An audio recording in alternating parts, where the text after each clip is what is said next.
Boy, we've come a long way. You know, in the old days, there were no lights, no heat, no creature comforts.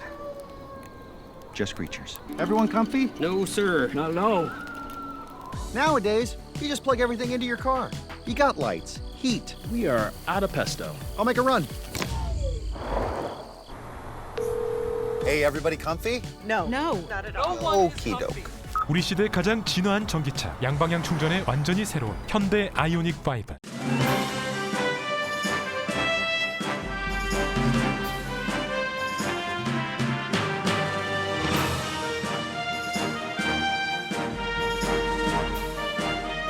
단풍이 물드는 10월, 라디오 서울과 함께 건강하고 활기찬 계절 맞이하세요.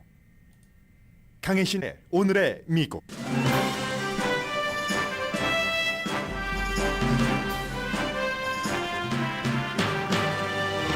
북한이 또 탄도미사일을 발사했고 한미일 3국은 같은 비난과 같은 대응 훈련을 했습니다. 북한은 비행 중 경로를 변경하는 미사일도 발사했고 미국은 중국과 러시아가 협조하지 않아 결정적인 대응을 못하고 있습니다. 오펙 플러스가 오일 생산 감축을 발표하자 분노한 미국은 대응 방안을 찾고 있습니다. 이란이나 베네수엘라가 협조해야 하는 일이어서 논란입니다. 바이든 대통령은 오늘 뉴욕주에 있는 IBM 공장을 방문해 미국 반도체 분야 투자를 홍보할 예정입니다. 미국이 중국을 이기기 위해서 하는 일이어도 정부의 산업 개입은 공평하지도 않고 성공하지도 못한다는 지적도 강합니다.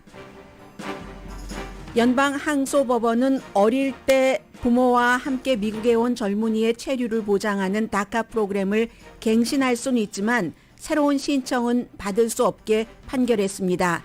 대부분의 전문가는 연방대법원이 내년에 다카를 끝낼 것이라고 예상합니다.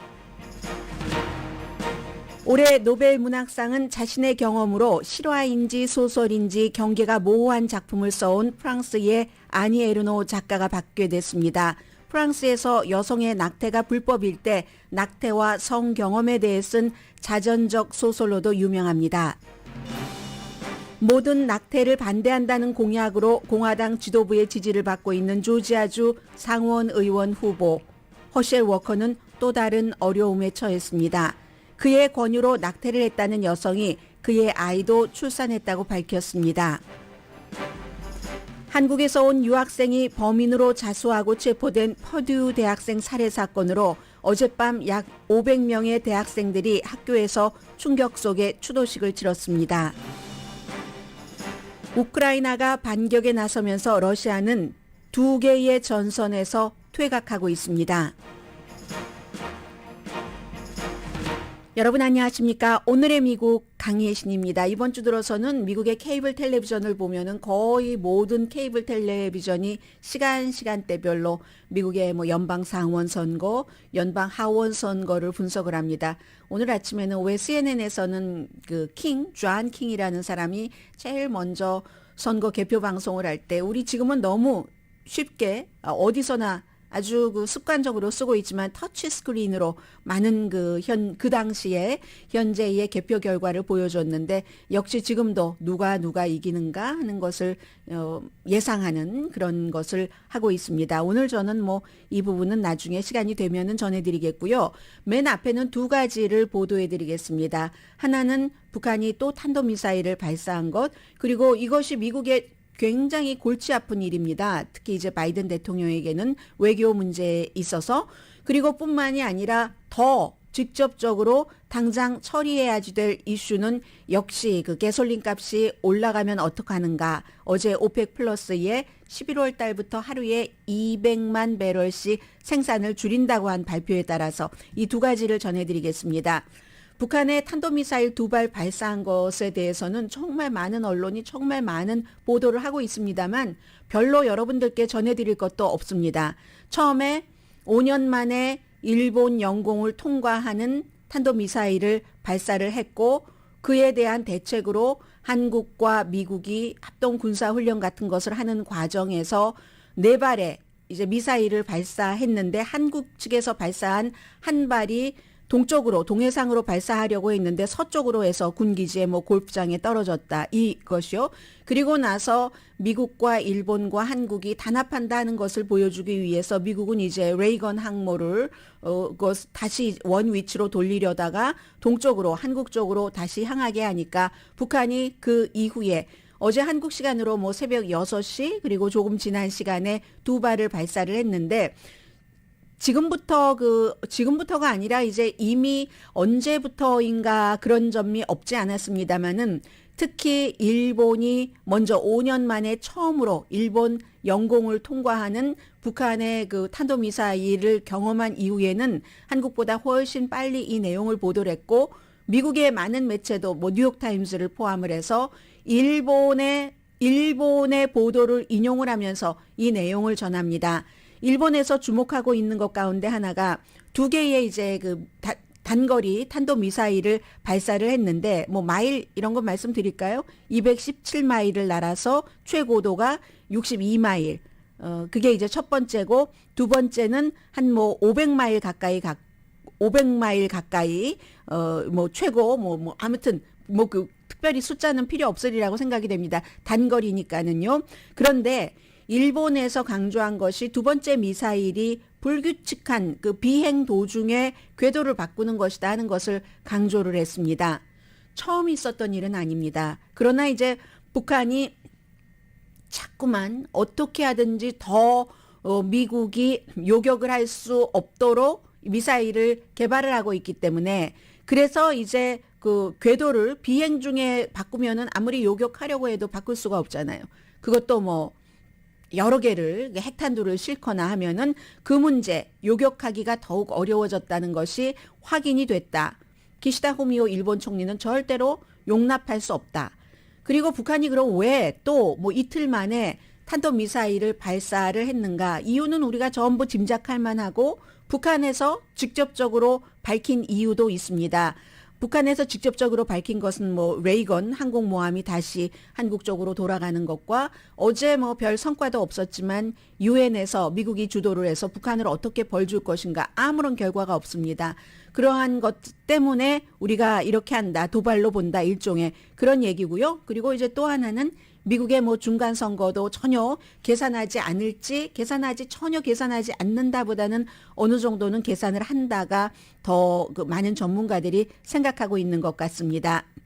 그래서 이후에 뭐 한국, 일본 뭐 구축함과 전부 뭐 미국과 합동 그 3자 뭐 훈련도 했고요. 그리고 이 모든 것들은 북한의 탄도미사일을 어디로 가는가, 어디서 뭐 지금 발사를 하려고 하는가부터 시작을 해서 그게 떴을 때 어느 쪽으로 가서 뭐 여러 가지를 탐지를 하고 격추까지 시킬 수 있는 그런 이제 훈련을 한 거죠. 북한이나 한국이나 마찬가지로 아무튼 지금 미사일 발사를 할 때 거기다 그 핵을 실으면 핵 미사일이 되는 거잖아요. 그래서 어제도 그런 훈련을 했습니다. 어디까지 이런 얘기를 할 것인가? 먼저 그 미국의 앤토니 블링켄 외무장관 얘기를 조금 들어보시겠습니다. 북한이 이제 이러한 그 미사일 발사를 자주 하니까 안 해주면은 좋을 텐데 안 하고 대화에 오면 좋은데 똑같은 얘기입니다. 원론적인 얘기입니다. 그런데 이렇게 될 경우는 더욱 고립되고 더욱 나빠진다 한다는 얘기를 지금 칠레에서 앤토니 블링켄 미국의 외무장관이 말했습니다. 이게 아니네요. 단추를 잘못 눌렀고요. 다시 눌러보겠습니다. We believe that North Korea would be much better served by not only refraining from these actions, but actually engaging in dialogue. I think what we're seeing is that if they continue down this road, it will only increase the condemnation, increase the isolation, increase the steps that are taken in response. 뭐 원론적인 얘기밖에 할 수 없겠죠. 대화를 한다면 좋겠지만 반대 방향을 우리가 지금 보고 있다. 이런 길을 계속 간다면은 비난을 더 많이 받을 것이고 고립될 것이고 그리고 그들의 이 같은 행동에 대한 대응 조치가 강해질 뿐이다. 그런데 대응 별로 강하게 하고 있는 것 같지 않습니다.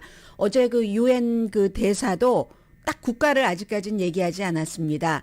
중국과 러시아 때문에 그 북한이 이런 일을 할 수 있는 나라가 있다. 그 나라가 누구겠습니까? 러시아와 중국이 북한이 이런 일을 해도 유엔 안전보장이사회 상임이사국으로서 비토권을 행사하면서 북한에 대해서 벌 주지 않으니까 북한이 이렇게 할 수 있다 했었던 것이고요. 그리고 뭐 아주 똑같습니다. 앞으로 이런 일들을 또 볼 수도 있는 것이고 크리스티나 만포 그 CNN 방송의 국제 전문 기자는 본인이 이제 CNN 방송과 인터뷰를 했었던 제프리 루이스라는 아주 그 북한 문제 전문가가 이것도 어제 전해드렸었던 내용 그대로입니다. 북한은 핵 능력이 더 정교해질 때까지 계속 할 것이다 하는 얘기요.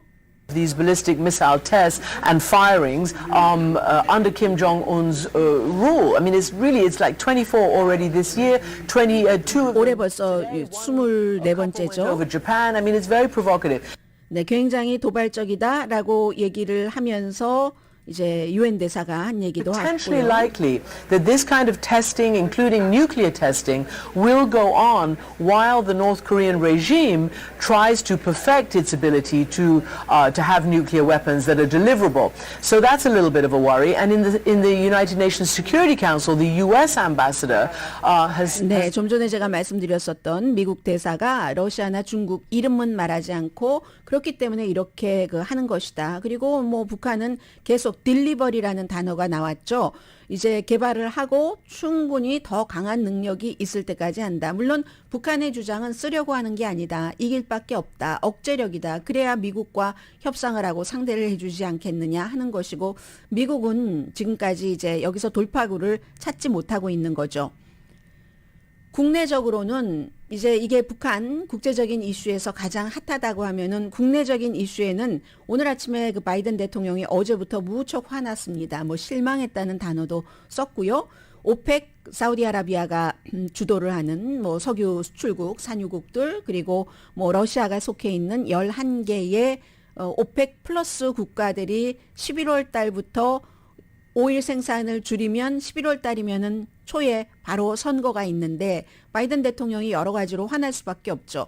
사우디아라비아에 가서는 그 왕세자를 살인자라고 선거 캠페인 할 때는 그랬는데 살인자고 인권도 뭐 전혀 지키지 않고 왜냐하면 바이든 대통령이 수십 년 연방 상원 의원을 하면서도 인권 문제에 굉장히 강하게 애정을 쏟고 일을 많이 했었던 사람인데 그런 자국을 조금 비판한다고 해서 미국에서 살고 있으면서 워싱턴 포스트에 칼럼을 썼던 자말 카쇼기를 사람을 시켜서 살해한 살인자라고 킬러라고 표현을 했습니다. 그런데 그 킬러를 만나서 여러분들 생각나시죠? 이 주먹 악수를 아주 흥겹게 해서 사람들이 그 인권 주장은 다 어디 갔냐 이러면서까지 오일 좀 많이 생산해 달라고 오일 생산 줄이지 말라고 했더니 이걸 턱하니 러시아와 손을 잡고 오일 생산을 줄인다는 결정을 내린 겁니다.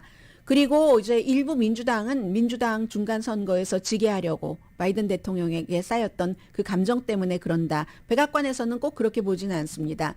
왜냐하면 며칠 전까지도 백악관에서 이제 대통령이 특별히 임명을 한 특사가 가서 사우디아라비아에 가서 뭔가를 했는데 뭐 일이 조금 잘 되는 것 같이 보였다는 거죠. 그런데 결정적인 순간에 끼리끼리라는 얘기가 있죠. 사우디아라비아가 러시아와 편을 먹은 겁니다. 러시아와 편을 먹어서 그러니까 이제 그 다음에는 실패를 했죠. 미국에 정말 총동원해서 로비를 했는데 미국의 로비력이 실패하고 말았습니다.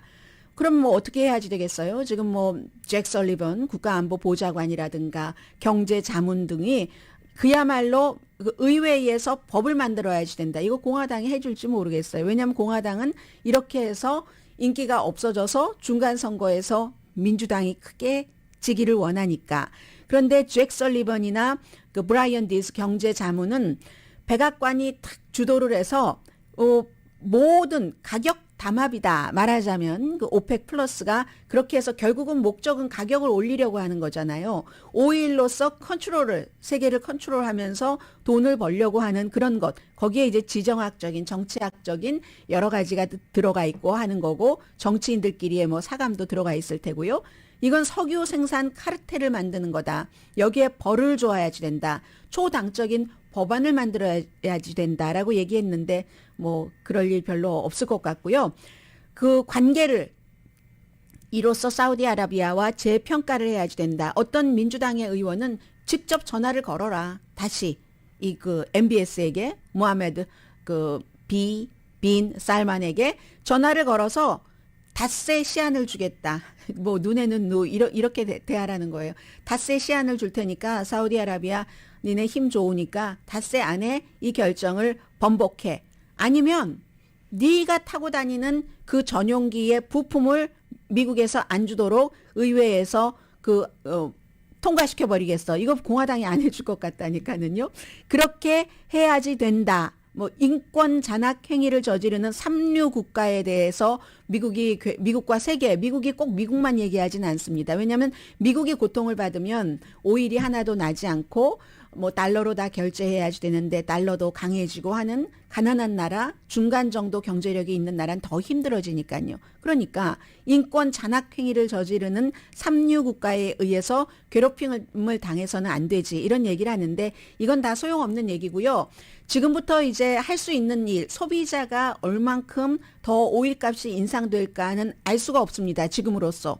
왜냐하면 바이든 행정부가 어느 정도 이것을 일을 해놓는가에 달려있기 때문에 그리고 아마 서부 지역에서는 오늘 로스앤젤레스 타임즈도 길게 보도를 했던데 워낙에 가격이 올라가서 뭐 $7도 넘고 했었기 때문에 오히려 그 서부 지역에서는 나중에 뭔가가 잘 안 돼도 지금보다는 조금 낮아질 것으로 예상이 됩니다. 이게 가스값은 다만 더 낮아질 수 있는 게 덜 낮아지는 거고요. 그럼 지금부터 바이든 행정부가 할 수 있는 일이 무엇인가? 기본적으로는 국내 오일 회사에 압박을 많이 했었죠. 허리케인이 나면 허리케인을 이유로 들어서 뭐 이 오일값, 개솔린값 올릴 생각 하지 마세요. 라고 못 박는 것을 할 수가 있죠. 거대한 그 석유 회사에 대해서 어떠한 일들을 얼마나 결과가 나올지는 모르겠습니다만은 그리고 전략적 비축유는 뭐 한 다음 달에 뭐 1,000만 배럴 정도는 또 방출할 것이다 하는 것을 얘기를 했고 두 개 나라가 있습니다. 그런데 이 두 나라와 협상을 해서 오일 생산을 많이 하도록 하려면 이게 참 논란이 있는 나라인 거예요. 이란도 물론 그 오펙 플러스에 들어가지만 그렇지만 이란과 미국이 핵협상을 한다면 뭐 하루에 100만 배럴 이상을 이란이 더 생산을 해줄 수가 있답니다. 그 여러 가지 그 핵협상의 결과와 내용에 포함된 것에 따라서 그러면 오펙 플러스가 하루에 200만 배럴을 생산을 덜 한다는 거잖아요. 감축량이 200만 배럴인데 100만 배럴 이상을 이란이 할 수 있다면 그렇다면 why not? 근데 이것도 쉬워 보이진 않죠. 오히려 그렇기 때문에 월스트리트 저널은 어제 저녁부터 베네수엘라인 것 같다. 베네수엘라와 뭔가를 해보려고 준비를 하고 있다. 베네수엘라의 독재자 그 마두로와 미국은 뭐 트럼프 전 대통령 때부터 무척 관계가 나빴습니다. 그래서 쉐브론이 그쪽에서 오일에 관한 일을 전혀 하고 있지 못한데 이 마두로에 대해서 뭐 관계가 나쁘다고 관계 나쁜 것에서 끝나는 게 아니고 항상 제재를 하잖아요. 그 제재를 조금 완전히 없애줄 수는 없고 느슨하게 해주면서 쉐브론이 베네수엘라에서 뭔가를 활동을 다시 할 수 있도록 준비하는 것. 그러니까 이제 오펙 플러스 베네수엘라는 오펙이고요.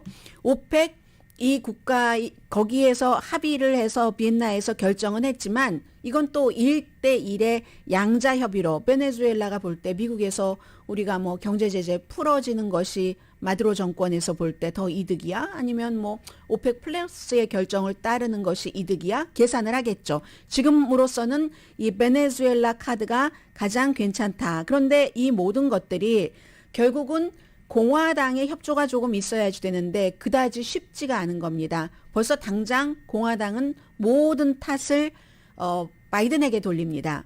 테드 크루즈라는 텍사스가 지역구인 공화당 연방 상원 의원이 오펙 플러스가 석유 그 생산을 줄인다 해도 이건 바이든이 잘못됐다. 뭐든지 다 바이든이 잘못됐다는 거예요. 그의 그 에너지 정책도 잘못됐고 외교 정책도 잘못됐고 그러면서 그렇게만 말하긴 좀 미안하잖아요. 왜냐하면 그 바이든 행정부에서 감축을 결정한 게 아니니까. 그러니까 하는 말이 사우디의 결정에는 조금 실망을 했지만 지금 상황에서 이 사우디아라비아가 동맹처럼 행동했으면 좋겠지만 그래도 바이든이 잘못해서 그런 거야. 공화당이 이렇게 하고 있기 때문에 이 에너지 값에 대해서는 어떻게 될 것인가, 가솔린 값 같은 것은 이제 오늘 내일 행정부에서 하는 일 보도되는 거 보고 그 결과를 알 수 있을 것 같습니다.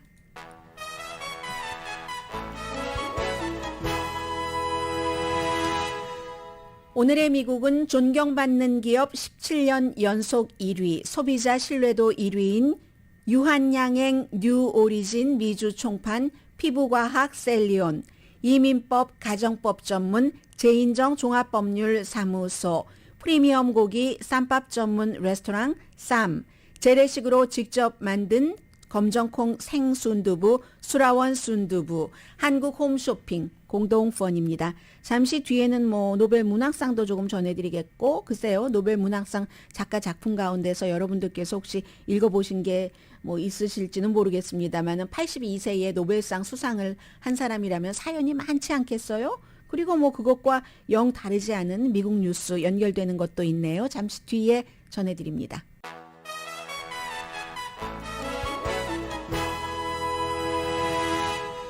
라디오 서울 방송 오늘의 미국 듣고 계십니다. 프랑스 작가 아니 에르노라는 작가분 82세이신데 저는 최근의 사진은 보지 못했습니다. 그 사적인 그 개인적인 뭐 기억의 뿌리 지금 노벨상을 준 그 주최 측에서 한 얘기입니다. 그리고 뭐 소외라던가 어떤 뭐 집단적인 뭐 구속 같은 것 있잖아요. 강하게 묶어버리는 그런 것을 폭로를 하는 용기. 그것도 그 본인의 경험을 쓰기 때문에 경험하지 않은 것은 쓰지 않는다고 뭐 본인이 얘기를 많이 하니까는요. 그래서 임상적인 예리함이다. 이런 것으로 이제 뭐 상을 받게 됐다는 얘기입니다. 그래서 회고록인지 소설인지를 아주 그 경계를 모호하게 하는 본인이 다 경험한 1940년도에 프랑스에서 태어났습니다. 그런데 이제 74년도에 첫 번째 작품을 썼는데요. 남편이 나중에 막 그 골렸다고 하잖아요. 첫 번째 책이 클린드 아웃, 깨끗한 그 클린드 아웃이라는 책인데 그 당시가 이제 프랑스에서 그 책의 배경이 낙태가 불법이었을 때 미국도 전체적으로 합법화된 게 이제 74년부터잖아요. 그러니까 이제 그때 불법이었을 때 자전적인 소설이랍니다. 낙태가 불법이었을 때 자전적인 소설을 썼고 그러느라고 아주 비밀스럽게 책을 썼대요. 남편에게는 책을 쓴다고 하지 않았고 무슨 뭐 학위 논문 쓰는 줄 알았다고 남편이 학위 논문 그런 척 했대요. 남편한테도 참 작가적이죠. 그 책을 다 쓸 때 이런 정도의 사람이 책을 쓰려면 뭐 그냥 후딱 쓰는 이런 스타일은 아닐 것 같아요. 그런데 책을 쓰는 동안에 남편이 무슨 논문을 쓰는가 했더니 책을 써서 남편이 이제 첫 번째 이제 원고 그 트랜스크립을 보고 얼마나 놀렸는지라고 얘기를 했다는 거고요. 그 책은 이제 90년에 영어로 번역이 됐고 그리고 이제 2020년에는 이 책은 읽어보신 분들 계실지 모르겠네요. 그 소녀의 스토리. Girl Story가 그 Girls Story가 영어로 번역이 됐는데 그것도 역시 본인의 경험인데 10대 초에 성 경험을 하고 그런 것을 이렇게 회상을 하고 그러니까 무슨 여성의 무슨 성적인 혁명 우리 요즘에 그런 말 잘 안 하지만 그런 것이 있기 직전에 모든 무슨 뭐 성적인 것에 관한 부끄러움 이런 것을 파헤친 책이랍니다. 그러니까는 이 노벨상 그 수상 그 주최 측에서 사적인 기억의 뿌리와 무슨 뭔가를 구속 같은 것을 폭로하는 용기와 임상적인 예리함 뭐 이렇게 얘기를 했겠죠. 82세의 이 작가 노벨상 문학상 수상자 그 아니 에르노 작가가 평범한 언어 자체는 막 현란하게 쓰지는 않는 것 같아요. 평범한 언어로 깔끔하게 쓴 그리고 이제 타협을 하지 않는 자전적인 작품, 뭐 책은 많이 썼습니다. 20권 이상인데 가장 유명한 것은 2008년도에 뭐 영어에서는 Years라고 번역된 책인데 1940년부터 이것이야말로 자서전이죠. 2006년까지 본인의 그 삶에 대해서 쭉 그 쓴 그런 책이랍니다. 아무튼 그리고 이제 또 다른 책이 나올 예정인데 저는 이 책이 굉장히 궁금합니다. 빅박스 슈퍼스토어. 요즘 뭐 미국뿐만이 아니라 세계적으로 뭐 한국도 그렇고 다 이 빅박스 스토어에 가서 우리는 빅박스 스토어가 없으면 못 살잖아요. 그런 그 빅박스 슈퍼스토어에 대한 어떤 그런 현상에 대해서 고찰해 보는 것, 그런 책이랍니다. 2023년도에 영어로 번역이 된다고 하니까 Look at the Light, My Love라는 뭐 그런 책입니다. 아무튼 기억을 통해서 자신의 경험을 통해서 이렇게 쓴 사람이 노벨 문학상 받았고요. 이제 내일 노벨 평화상, 월요일에 경제학상 남았습니다. 이 작가가 본인의 낙태가 아직까지 불법일 때 거기에 관한 낙태 수술한 여기에 대해서 책을 썼다고 했는데 지금 공화당에서 사흘째 탑뉴스는 허셜 워커, 조지아주의 공화당 상원 후보입니다. 지금까지는 며칠 동안은 뭐 아들도 등장하고 해서 아들도 아버지에 반대하고 큰 소리 치고 뭐 클립을 여러 개를 올리고 소셜 미디어에 했는데 우리 아버지는 패밀리 밸류하고는 전혀 상관이 없는 사람이다. 위선 정말 징그럽다. 뭐 이렇게 막 얘기하고 그랬는데 바로 그 사람이 여성이 지금 데일리 비스트에 나에게 걸프렌드였었을 때 낙태하라고 하고 돈도 주고 뭐 카드도 보냈다 하는 그 여성이 참다 본인의 여성의 얘기예요. 참다 어젯밤에 데일리 비스트가 보도를 했는데 아이를 낳은 아이도 있답니다.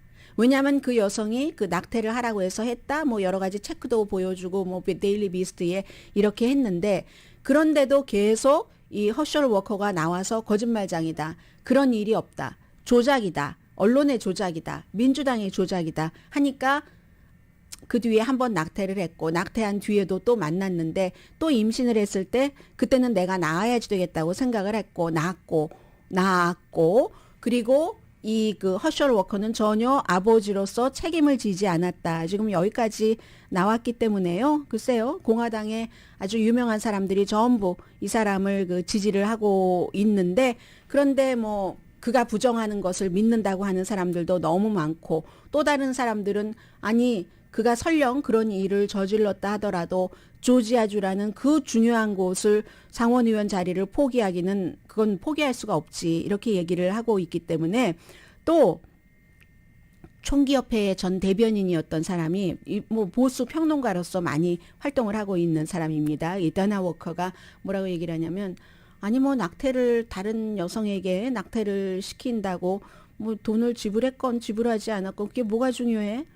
나는 공화당이 상원을 통제하는 게 중요하지라고 얘기를 하는데 또 다른 사람들은 아니 개인적인 생활 그렇다고 하고 그런데 낙태는 절대로 해서는 안 된다면서 낙태에는 산모의 건강이 위험해도 낳아야지 되고 강간 당했어도 낳아야지 되고 근친상간이었어도 낳아야지 된다며 본인은 그랬단 말이야. 혼외 자식이 4명이나 있는데 하나도 책임지지 않는단 말이야. 여성의 머리에 총구를 들이대는 그런 사람이라는 것은 드러났고 밝혀진 것인데 그래도 공화당은 그 사람을 상원 의석을 위해서 상원 의원으로 뽑으라고 할 수 있단 말이야. 어디까지 공화당이 추락할 수 있다는 것인가? 오늘 뭐 뉴욕타임즈에 누군가는 컬럼을 그렇게 썼습니다. 그리고 이 부분을 낙하를 조금 말씀을 드려야지 되는데요. 잠시 뒤에 광고 들으시고 나서 전해드리겠습니다.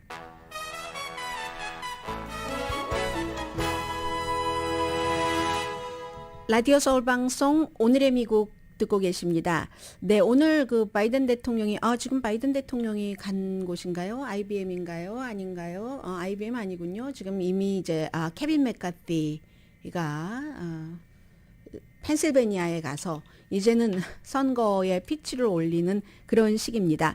바이든 대통령이 오늘 이제 IBM 회사에 가는데 허드슨밸리에 있는 그 회사에 가서 이 IBM이 앞으로 10년 동안 200억 달러를 투자를 한다는 거. 그게 이제 지금 미국에서 신경을 쓰고 있는 반도체, 인공지능, 그리고 뭐 여러 가지 뭐 양자 컴퓨터 이런 시스템에 투자를 한다고 하니까 연방정부에서도 지금 어떤 회사에 지원할 수 있는 지원금을 갖고 있잖아요. 반도체 칩 앤 과학법이라고 해서 몇 개월 전에 바이든 대통령이 직접 서명을 한 아주 그 초당적인 것, 중국을 겨냥해서 만든 것, 이런 것. 그래서 이제 미국에 이런 것을 홍보를 하기도 하면서 이제 정부도 어디에다가 돈을 주는가? 정부와 민관이 결국은 합동으로 일을 해서 세계의 반도체 시장을 좀 잡아보겠다. 지금은 뭐 반도체 칩 자체는 대만과 한국이지만 중국도 굉장히 앞서 나가고 있고 일본도 과거에 처음에 시작은 일본과 미국이 했는데 미국이 지금도 뭐 디자인에 있어서는 앞서갑니다마는 뭔가를 미국이 주도를 하겠다는 이런 것을 이제 바이든 대통령이 보여주는 거죠. 해서 며칠 전에 그 마이크론이 역시 그 뉴욕에 뭐 1,000억 달러를 지출할 것이다. 이렇게 얘기를 했으니까 그럼 일자리도 만들어지는 거고요. 해서 8월 달에 서명을 했군요. 이 칩 앤 과학법, 제조업의 붐을 일으키겠다. 결국은 이게 내용이잖아요. 그리고 또 이제 미국이 이게 다른 것인데 대통령은 지금 백악관 밖으로 나갔어요. 나가서 이제 홍보를 하는데 그런 문제를 백악관 안에는 주인이 없는데 이제 관련 업계의 사람들, 무슨 고위급 그룹이겠죠? 그런 사람들이 백악관에 모여서 연방정부에서 지금 뭐 돈, 칩앤 그 과학법에 따라서 보조를 해줘야지 되는 520억 달러 이상 갖고 있거든요. 지금 연방정부에서 거기에다가 지원을 하는 거. 어느 회사가 받느냐 이겁니다. 그것을 어느 회사에다가 이 돈을 주면은 더 미국에 좋을까? 이런 것을 이제 대통령이 집을 비운 사이에 의논을 한다는 겁니다.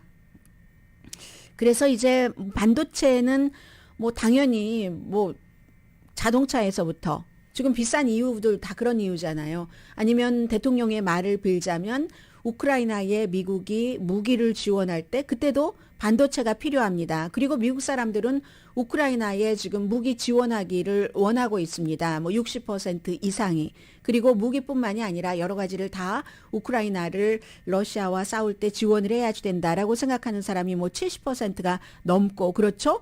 그 상황에 그런 무기를 만들 때도 자동차를 만들 때도 전부 이 반도체가 필요한데 우리가 공급망을 그 팬데믹 때 어려움을 겪어보니까 미국에 이게 있어야지 될 것이다 하면서 초당적인 법까지 아주 드물게 통과를 시킨 겁니다. 지금 미국은 그 세계 반도체 공급량의 한 10%에서 12% 생산을 하고 첨단칩은 뭐 완전히 이건 대만에서 하는 거죠. 뭐 나노 2mm, 나노 1.4 이런 것을 요즘 삼성과 그 대만의 그 대만 회사가 타이완 매뉴팩처링 세미컨덕터 컴퍼니니까 TSMC와 겨루고 있잖아요. 지금 삼성이. 이걸 백악관은 미국은 미국 나름대로 뒤집고 싶어 하는 겁니다. 미국이 여기서 1등을 하고 싶어 하는 거죠. 왜냐하면은 뭐 삼성과 대만에서 뭐 전 세계의 뭐 75% 이상을 그 차지를 하고 있기 때문에 한마디로 뒤집고 싶은 겁니다. 그래서 이제 미국에서 얘기하는 게 사실은 미국에서 이 반도체 칩이라는 것을 발명을 했는데 실리콘밸리가 왜 실리콘밸리겠습니까? 그렇게 했는데 이게 왜 이렇게 됐지 하면서 과거의 영광을 찾아오겠다 하는 이유고 그리고 또 하나는 자동차 값 같은 것이 이렇게 올라가면은 이건 물가와 딱 연결이 되잖아요. 인플레이션의 가장 큰 원인 중에 하나이기 때문에 아마 2021년도 지난해 인플레이션 원인의 3분의 1 정도는 자동차 값이 비싸서 그랬다고 전문가들은 계산을 하고 있습니다.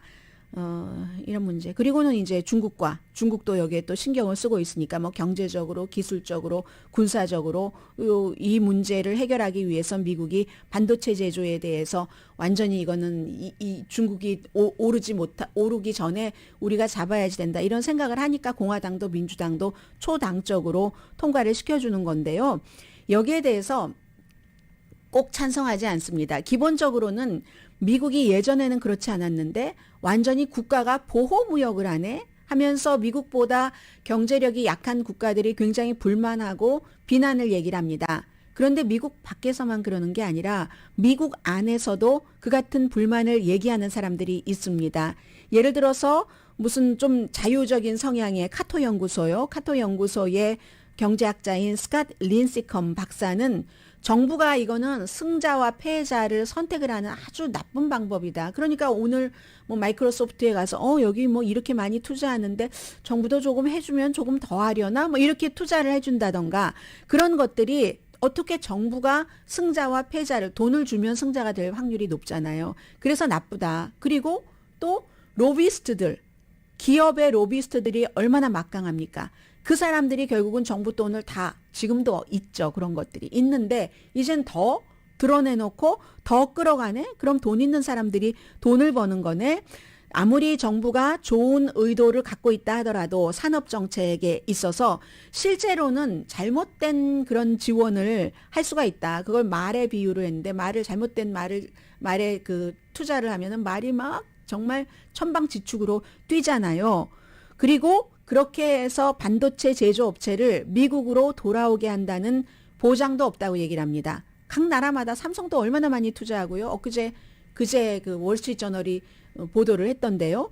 그리고 다른 나라들도 다 그러는데 생각을 해보면 최근에 미국이 뭐 공장에 능력이 없어서 그렇게 분유가 부족했었던가? 그것도 다 이유가 있는 거다. 연방정부가 아무리 이렇게 한다 하더라도 이거 보장도 안 되고 일부 회사들만 배가 부를 수 있다. 그래서 뭐 그런 얘기를 하고 있고요. 그러면 여기에 대해서 이제 연방정부의 관계자들은 우리도 그 같은 함정을 모르는 게 아니다. 그래서 이제 투명하게 하려고 하고 이해 충돌을 피하기 위해서 아주 그 철저하게 일을 한다라고 하지만 아무리 반대하는 사람이 있다 하더라도 지금 행정부는 바이든 행정부입니다.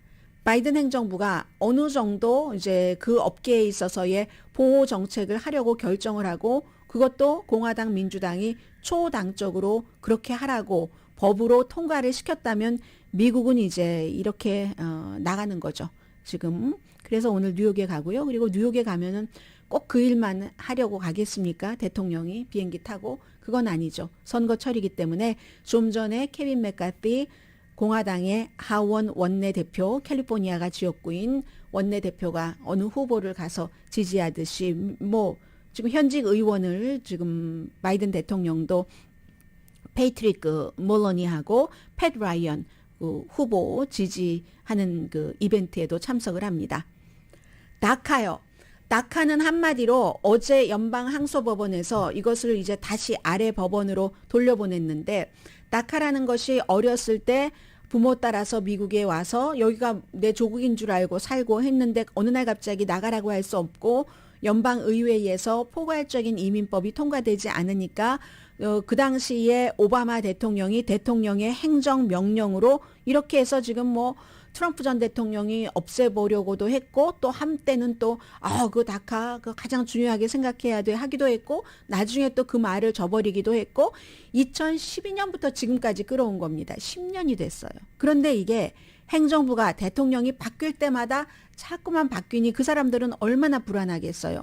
어제 항소법원이 다카 프로그램에 대해서 지금까지 이 수혜를 받고 있는 사람들은 그대로 그 상태를 갱신만 하면 될 수 있지만 이제부터 새로 신청하는 것은 검토를 해야지 된다라고 얘기를 했습니다. 그리고 하급법원으로 보냈는데 그 하급법원이 텍사스에 있는 하급법원의 판사가 다카는 불법이다라고 판결을 했었던 사람이거든요. 그렇기 때문에 결론은 연방 그 대법원에서 내년에 연방 대법원도 지금 보수 6대 진보 3이기 때문에 다카는 이제 무효화할 것이다. 거기에 대해서는 이제 지금까지 혜택을 받고 있었던 그런 그 젊은이들에 대한 어떤 보호 조치 같은 것은 당연히 있겠죠. 그게 없으면 미국이라는 나라가 아닐 것 같고요. 아무튼 그렇지만 지금 그래서 일단 다카 수의 혜택을 받고 있는 사람들은 한숨 돌렸지만 새로 신청은 불가능하게 된 문제요. 해서 의원들의 얘기는 똑같습니다. 지금 제가 더 힐의 보도를 보고 있는데 어떤 민주당 의원, 어떤 공화당 의원 이런저런 얘기를 하는데 민주당 의원들은 한결같이 아니 드리머들이잖아요. 이 드리머들이 추방돼선 되겠는가 법으로 만들어야지 된다라고 얘기를 하고 있고 공화당은 이에 대해서 별로 반겨하지 않는 그런 분위기입니다. 글쎄요 내년에 이 다카가 종결이 되면은 그때 아주 또 큰 그 사회적인 혼란이 있을 것은 분명해 보입니다.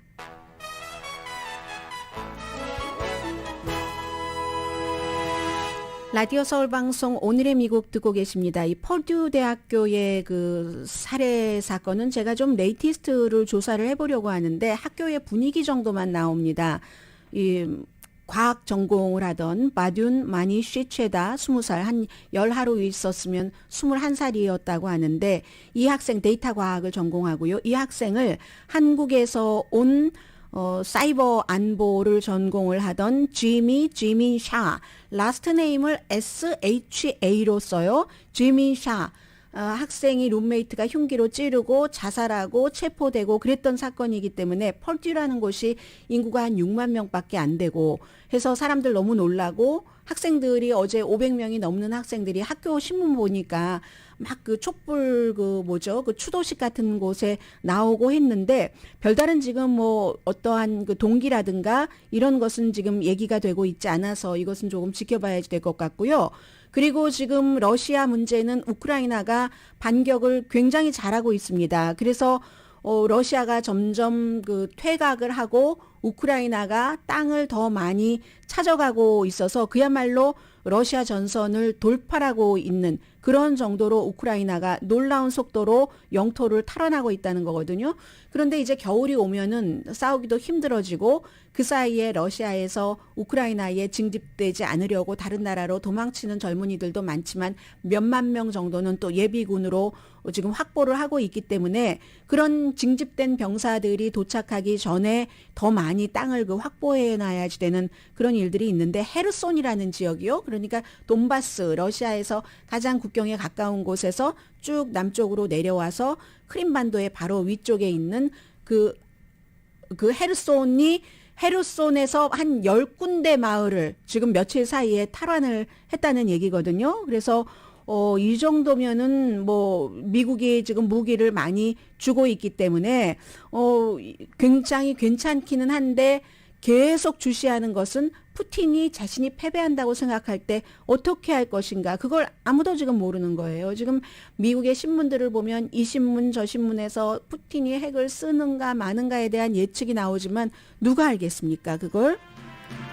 오늘의 미국은 존경받는 기업 17년 연속 1위, 소비자 신뢰도 1위인 유한양행 뉴오리진 미주 총판 피부과학 셀리온, 이민법 가정법 전문 제인정 종합법률사무소, 프리미엄 고기 쌈밥 전문 레스토랑 쌈, 재래식으로 직접 만드는 검정콩 생순두부 수라원 순두부, 한국 홈쇼핑 공동후원이었습니다.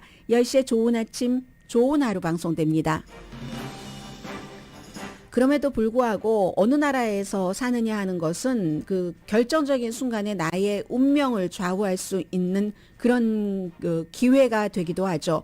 이 블라디미르 푸틴 러시아 대통령이 핵을 쓸 수도 있어. 뭐 일단 우크라이나이겠지만 전술적인 작은 핵을 쓸 수도 있겠지만 그런 위협을 계속 떠올리면서 미국이 지금 그 방사선 방지 그 안티 그 방사선 약물에 2억 9천만 달러를 지금 투자를 했답니다. 뭔가를 지금 모으고 있는 거예요. 그런 일이 일어나서는 안 되지만 만일의 사태의 일이 일어날 경우에 어쨌든 해야지 될 일을 미국 정부로서는 지금 하고 있는 것 같습니다. 항상 모든 시나리오를 다 준비를 해놔야지 가장 그 피해가 적을 수 있는 그 뭐 정석을 따라가고 있는 거죠. 강혜신이었습니다.